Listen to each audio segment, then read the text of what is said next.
Hey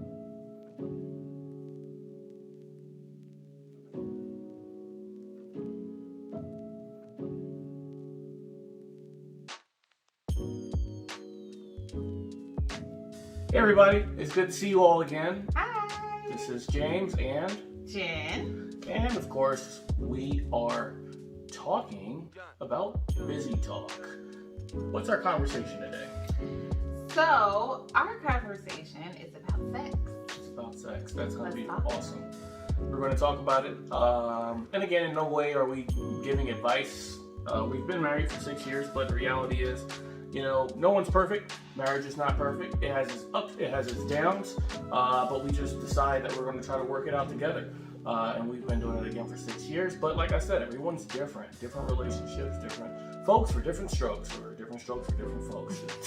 That was an interesting play of words there.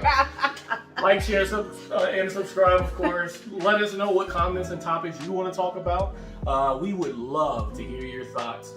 With that being said, what's going on? All right, so I looked at this post a few weeks ago, and there was a gentleman that posted, it was this gynecologist, and the gynecologist was talking about like how in marriage you should liken sex to going to the gym. And so essentially, like when you go to the gym and you're working on fitness goals and you're putting in effort to do different things, you're like really focused on, trying to work this muscle to figure out how to get at that, or, working on food goals, physical, you're doing it. And so essentially the same thing with sex. That's how you should relate to sex. It's how you would when you're working on fitness goals in the gym and all of that. Because of the physical benefits, mental, all across the board. And so essentially the message was, in marriage, and it was speaking to women generally, but men too, but generally it was speaking to women in marriage. It's like you have to put the effort in. Right. So a lot of people had different thoughts, and one of the thoughts that I found interesting was this person, they stated in their marriage, they don't need that. They don't think there should be a standard for their marriage, how to approach sex and all of that stuff in their marriage. And they kind of feel like, hey, that's at your own discretion, like you do what you want to do.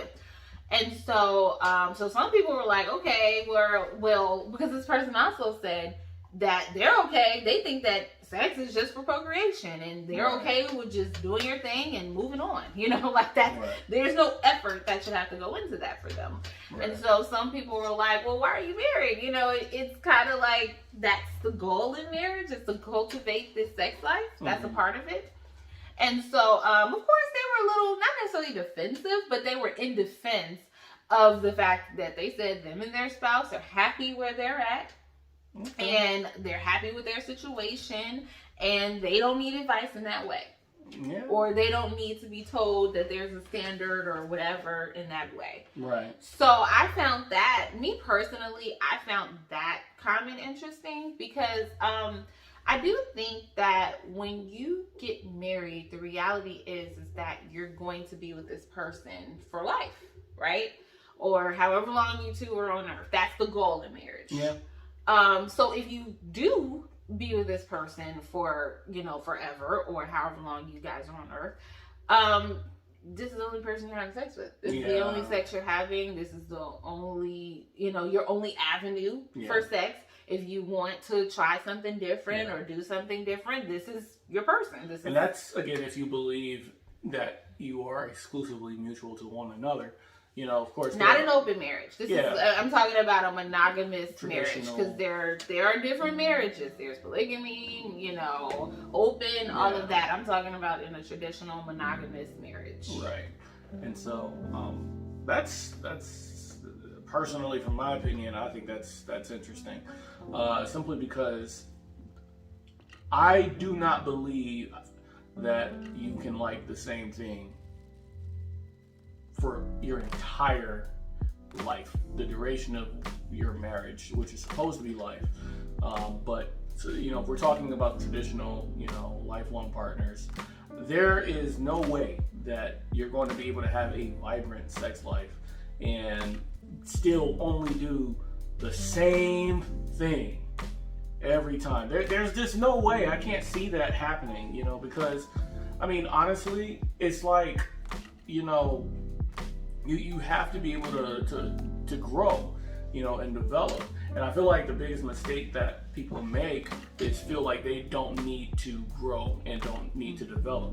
And as a result, your marriage kind of grows stale. And we're again only speaking about the sex aspect. Their marriage has a lot of other aspects. Outside, I would like to just put a pin in that. Outside of medical reasons, things of that sort, like those, because that's a different avenue. I'm talking about healthy in a healthy, people, functional, functioning, normal, traditional. Healthy functioning, like everyone is healthy. And you're very capable of doing it. Yeah, and it's just. Because and then I guess my question is for that. I'm curious to know what that person's spouse, because again, the person said them and their spouse is okay with what they're doing. That's true. So, but that's from one perspective, and personally, from experience, it feels like. You may be saying that, but I'm really curious to know if your spouse feels the same way. Because me personally, I just can't wrap my mind around, it's only for procreation, and it's kind of like, let's do this, let's get it on, and let's go. Yeah. Because where's the intimacy? Where's the, where's you can't the have fun. You know what I mean? Sex is fun. It's supposed to be adventurous. It's supposed to be fun, exciting. You're learning about each other. You're doing new things, and if you don't communicate, because I feel like they're probably not really talking to each other. I feel like a lot of times when people are trying to make themselves look better, they'll say, oh yeah, we're both on the same team. Yeah, oh yeah, we're both in this together. But the reality is, it's like, okay, are you really on the same page? Or is it more like this person is really just going along with it simply because they don't want to tell their partner that they really don't like it? Because I feel like that's kind of like one of the biggest problems that people have also, is they don't want to talk about how they really feel. And I don't understand that, I think it's fun to laugh at yourself when you make mistakes, or when you're trying to learn about each other.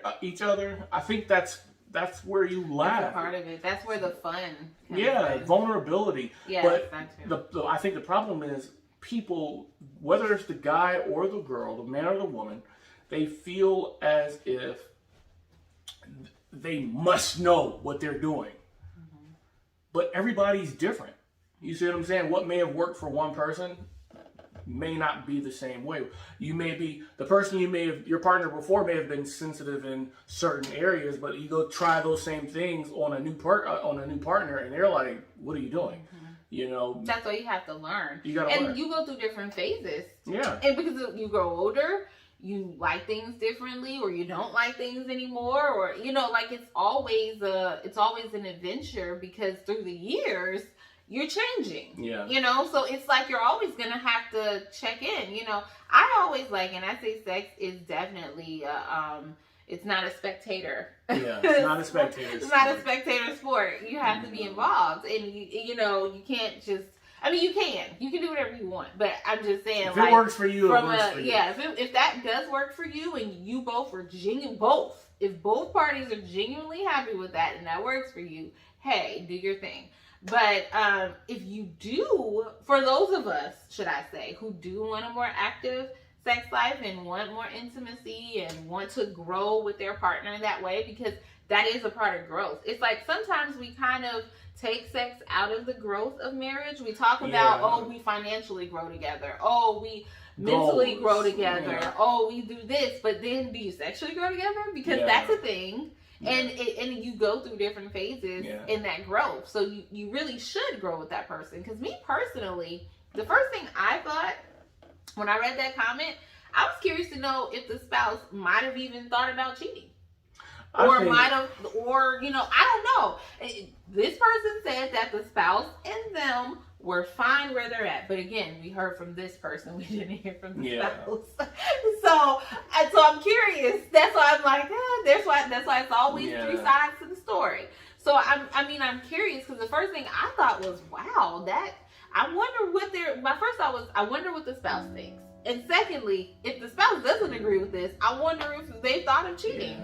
Yeah, that's true, because I feel like you can sometimes get stuck into this idea of, and this is Jomo, our dog, of course. Here he is. The Jomo. Again.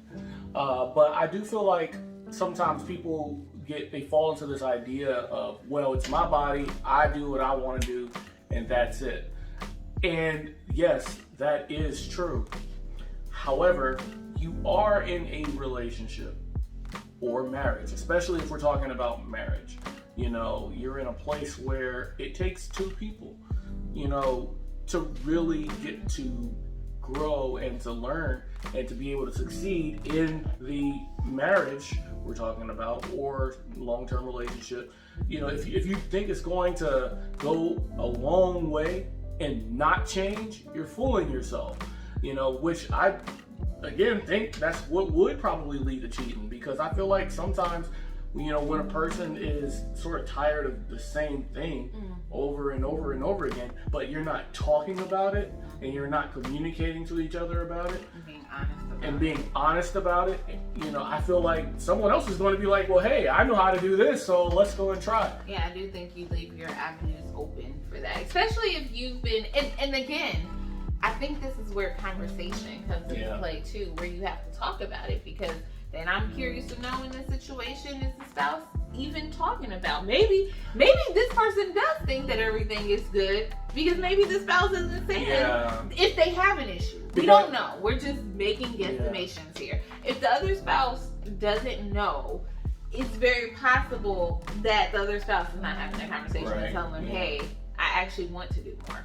And from what I understand, or typically what I hear, and you let me know what you think as well, and that is, like, from my understanding, for the most part, women tend to pretend like sex is good, but men tend to pretend like they know what they're doing, or they think they know what they're doing. And not as a general rule. This is just general. Very general. We're not saying every man, not every woman. Yeah, generally speaking, from, you know, just from conversations or just like society as a whole. Yeah. It appears that way. Yeah, it appears that way. You know, when I was growing up, I always heard a lot of guys, you know, talk about how they knew what they were doing. And I'm like, well, how the heck do you know what you're doing? You know, and sometimes, you know, this is me in high school. You know, and they did not. Elementary school. I'm like, you 8 years old. How the hell do you know what you're doing? You know what I mean? I'm like, when did this practice come in? What did I miss? Yeah. Is what I'm saying. You know, they missed a lot too. They missed just as much as you. But I think what happens is there is this unhealthy ideology that you must always only know what you're doing. And from the man's perspective, and the woman's perspective, correct me if I'm wrong, is that the guy is always supposed to only know what they're doing too. So when they come together, it's supposed to just happen. And if they don't do it right the first time, it's he ain't the person for me, or, you know. But the thing is, they don't really talk, you know. And because you're not talking, perhaps that person can learn. I think that if you're with a guy or a woman who wants to learn, then you should give them that chance, because otherwise you're going to find yourself in a stale relationship. Let me go ahead and let him out right quick. She's going to keep talking to you. You know. Yeah, so I think that in this instance, like I was saying, I do find it interesting about, like, you know, everything that comes along with this situation, because I think that it sounds good in theory to be like, oh, sex is just for procreation and just for when I want it. But the reality is, it's two people in a relationship. And you do, to some extent, have to cater to that other person. Now, let me be clear. That doesn't mean if you don't want to, Yeah, you nobody's know, saying or forcing they're something. wanting to do things that you don't want to do. Again, For a equal has man to or a be- woman. Yeah, either one. It has to be. You have to be on one accord. Mutual. And it has to be a mutual respect and a mutual desire in that way. And openness on both parts. Yeah. You know, no coercing or any of that. It has to be, you know, you both want to do this and you both want to engage.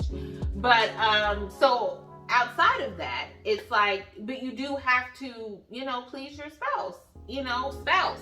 You have to please. It's men and women. You have to please. I don't, like, for me, and sex wise, I don't really play the male female thing. No, it's or man woman thing. It is a cohesive. You both have to thing. work together. You both have to work together to make it work. Yeah, you can't pretend like you know everything, you know, or you can't pretend like you expect the guy to only know everything, but you're not doing anything. And I think that since we're talking about long-term relationship or marriage, it then goes into the idea then of it requires a level of vulnerability, and that extends beyond just sex. So I'm talking about, you know, one of the funny things I find that's interesting is the tabooness, so to speak, of certain conversations. So my wife and I, we talk about our exes, you know, in our past relationships, things that may or may not have happened, how we may have felt during those experiences, how we learned and grown from those experiences. And that is talking about everything.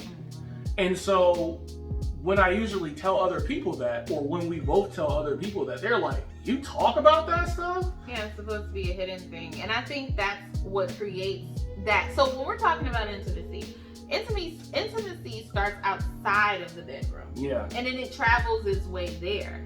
But I do agree with you. You have to cultivate that culture in your marriage mentally before you get there physically. Yeah. And I feel like when there is an open line of communication and there is a line where you feel comfortable talking about whatever with your spouse, like that genuinely is your best friend and you can confide in them, I feel like the whole topic of, you know, getting into sex, it becomes a lot easier. Much easier. Because the things you're like normally that you would be kind of sheepish to tell somebody, with them, you're like, hey, I want to do this. And then they're going to be open or receptive. Or even if they're not, even if they don't want to do it, it wouldn't be like a judgy type of thing where it's like, oh, you do that? Oh, no, I don't do that. You know, so it's like, you have to cultivate that culture of, you know, openness in the mental aspect, and then I feel like it translates a lot easier to the physical. Now you still have to do work in the physical, but I'm just saying, like, I feel like that's the foundation of intimacy. Yeah, so that is something I actually would suggest, you know, or encourage, you know, that I feel works in our relationship, you know, that I believe could help someone else, which is practicing being vulnerable from a level of what your past. You know, I had a conversation before. I heard someone say, oh, you're bringing up your past. I don't want to know anything about your ex, or I don't want to know anything about. And I'm like, well, then you're saying you really don't want to know me, because the past is what made me who I am. So if that is true, then you need to understand as an individual, how do I best learn about this person? What do I know what their tics are, what their tics are not? You know, what are their experiences that create certain triggers, you know, in their lives, you know, and why those are the cases. So you will have no surprises in the life of that relationship if you have that conversation. And it also, that's information. Yeah, it's information. You want to know this stuff, you know. You can't say that you know everything about your spouse until you know everything. Until you know everything and until you talk about everything. You can't say that and not have those conversations. Those are called the awkward conversations. Yes, the difficult. And for some people it may not even be difficult. It wasn't even difficult for us to talk to it. No. But that's because we were friends first. Yeah, we got together. We had a foundation. And that's what I was getting at. I feel like so you have the openness in the conversations to create the intimacy, but to create the openness, you need to have the conversations.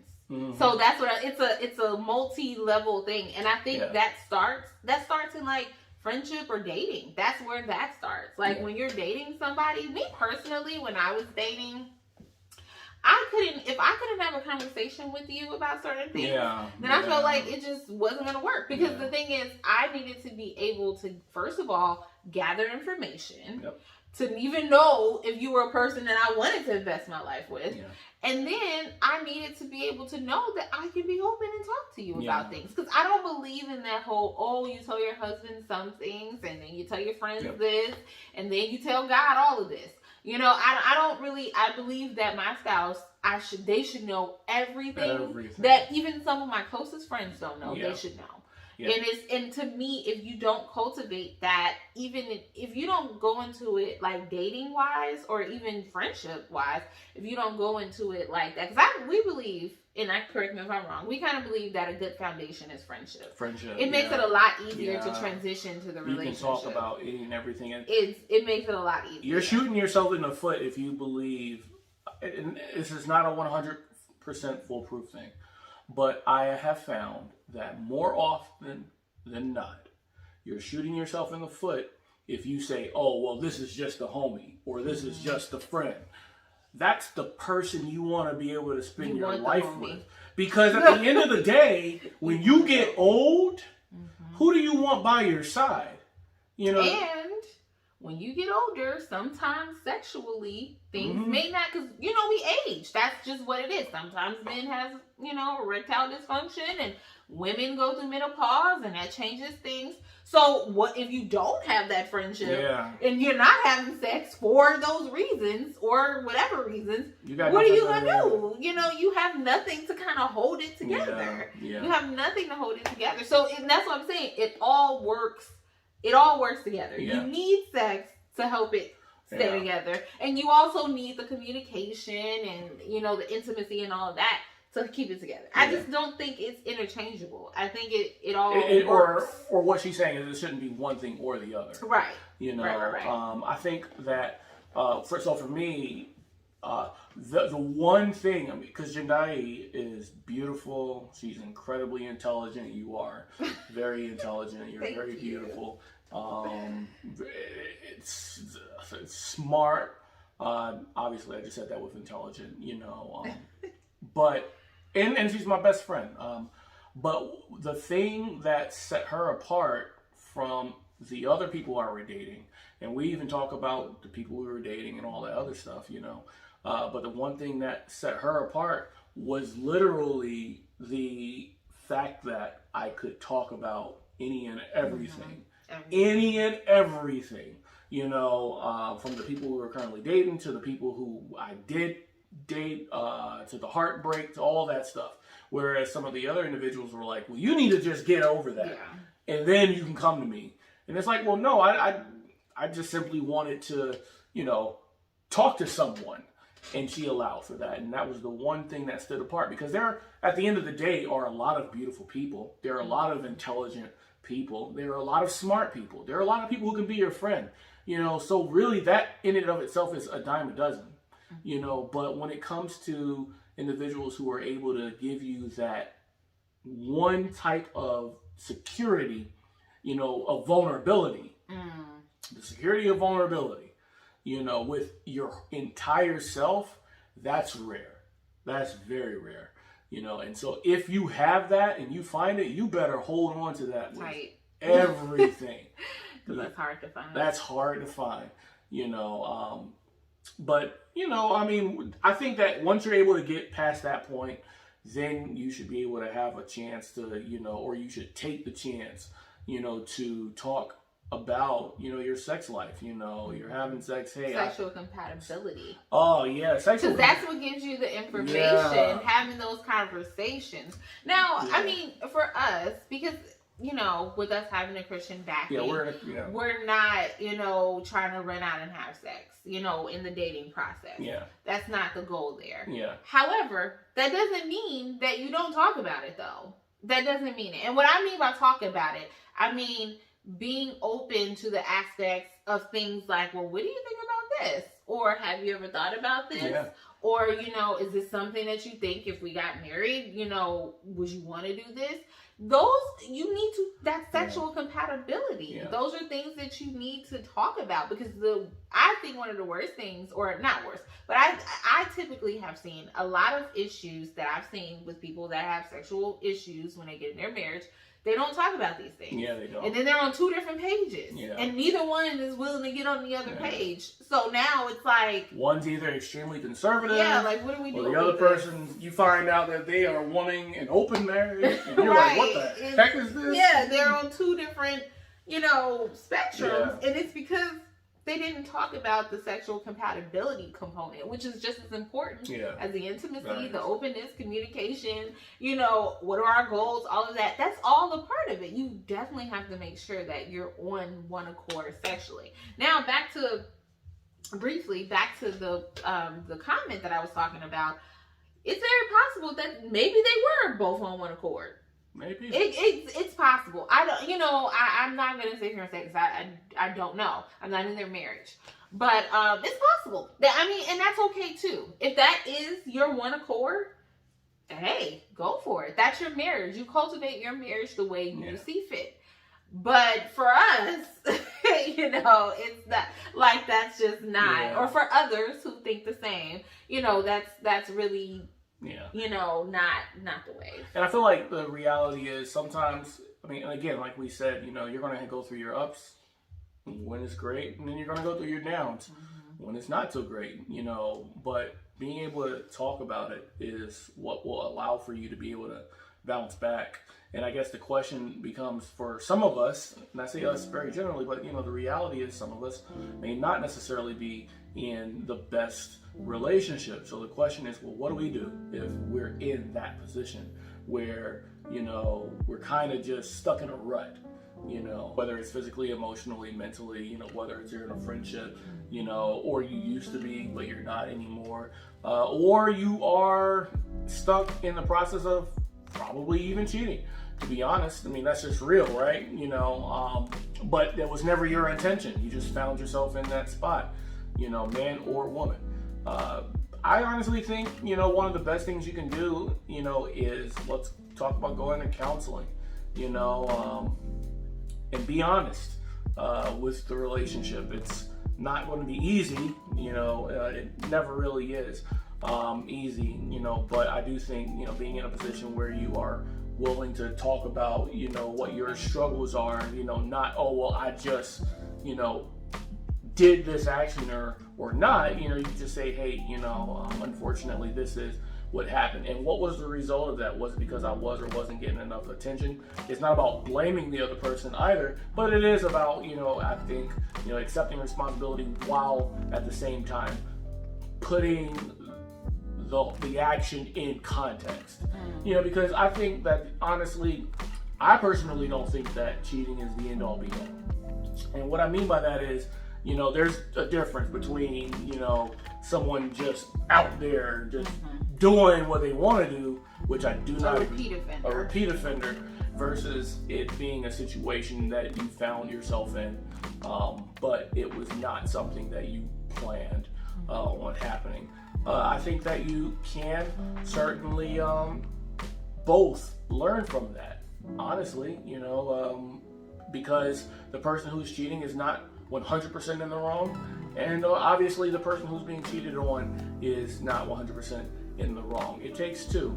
So being able to communicate, going to counseling, praying together if you're a Christian individual like us, praying together and working hard, and doing the work. And doing the work, on your side, if you are the one who is the cheating offender. And also, to be fair, on the other side, if, let's just say, for example, you were someone who was not providing, the what am I trying to say? Support. Support in a relationship. Yeah, like for example, if you're not providing any emotional support in a relationship from the very beginning, or you were always working, man or woman for that matter, or you just always, didn't pay them any mind for whatever reason, And during the period of time, Emotionally detached. Emotionally detached. There we go. Emotional detached. Especially if they were trying to talk to you about those issues, but you ignored it. If that is what led the path down the road, or opened that door or opened the path to that particular doorway, and although they're wrong, it still is part of your responsibility as well. So if you do both feel the relationship to be worth working together and being worth salvaging, go to counseling, pray together, and there's so many different avenues. Yeah. And I just think that, even if it's not the cheating thing, even if you're just at a space where, because, we're on the topic of sex, even if you're just in a space where you just don't know what to do sexually, you don't know how, they have therapists, they have counselors, there's so many different options that you can do, because sometimes it's literally what I find, because what was the show we watched? Love, Sex, Goop. Very good show. Great show. Great show. And remember, some of them, they just had mental blockage. A mental blockage. It was mental blockage. The reason why they were just so like, oh, I don't want to do that. It was because they had mental things going on. And they went and they got, a sex therapist and went through counseling and all that. And it got better for them. It literally could be something like that. Now, I'm not saying it like it's just, oh, that's so easy. It's not an easy task. But it is easy to get to resources. Is what I'm saying. It's easy to get to resources. It's difficult to do the work.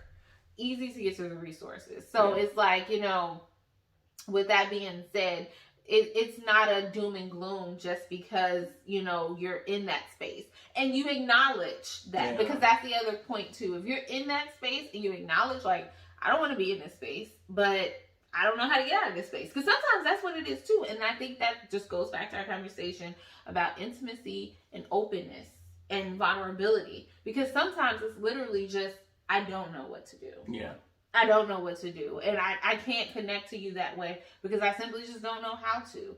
And then that's when you really would go and get the help for it in that way. Yeah. So on that note, we're going to go ahead and close on this particular segment. But like I said, if you have any comments on the matter, if you have any thoughts on the matter, let us know. We're not probably going to be, we may not all agree. That's fine. We all think differently. Everybody has and is entitled to their own thoughts and opinions and what may work for them and for you. So feel free, share with us your thoughts. Again, like, share, subscribe. We hope to see you a part of our family on Busy Talk. You have yourself a great day, night, evening, wherever you guys are around the world. Take care. Bye.